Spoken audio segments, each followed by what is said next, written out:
See, this is the beauty and the ugliness of Indian society is, in this society, we have the freedom to create our own gods, okay? If you don't like any of the existing gods, you can create a new one. Because we clearly understand God is our making. So we created 33 million gods and goddesses. That is when our population was 33 million. Since then,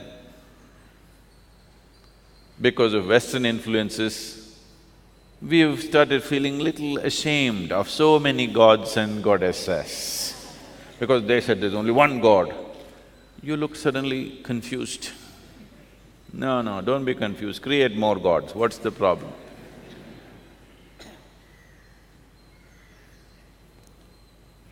What's the problem? Because somebody said, an elephant god.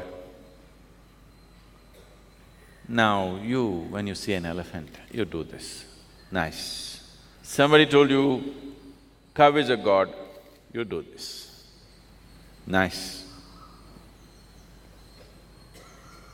If somebody told you, ant is a god, you would have walked little more gently and carefully. Would it make you a better human being or no? If somebody told you, tree is a god, you bowed down to it, you wouldn't think of simply cutting it down.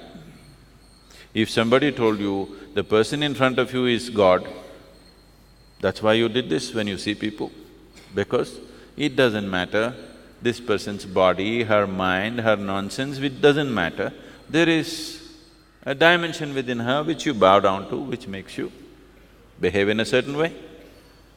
Otherwise you would look at her in a different way, isn't it? So when there were 33 million people, we created 33 million gods and goddesses. Since then you lost your imagination. Yes. Since then you lost your imagination and trying to reduce the number of gods and goddesses, don't do that. We need 1.2 billion gods and goddesses. So behind no particular god a crowd gathers. Everybody has their own. Then no problem. Behind one god, 1,000 people gathered, trouble. Trouble or no? For sure trouble, isn't it?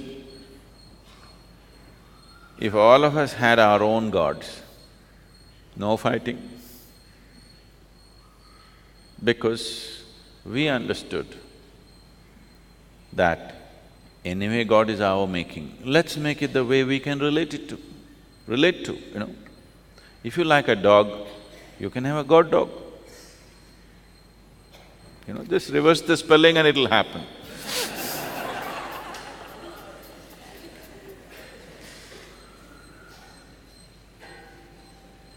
You don't know whether God loves you or not, but your dog loves you for sure.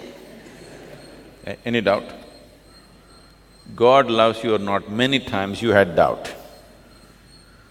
Somebody comes up to me one day and says, God loves us. I looked at him, the way you're made, only God can love you.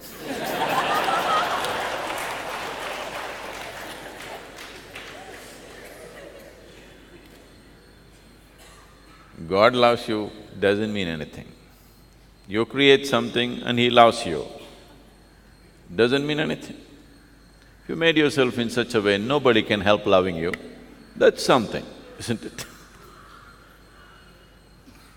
So, this was a fabulous culture because you were given the freedom, the ultimate freedom of creating the god that you want, Ishta Devata, a god of your choice.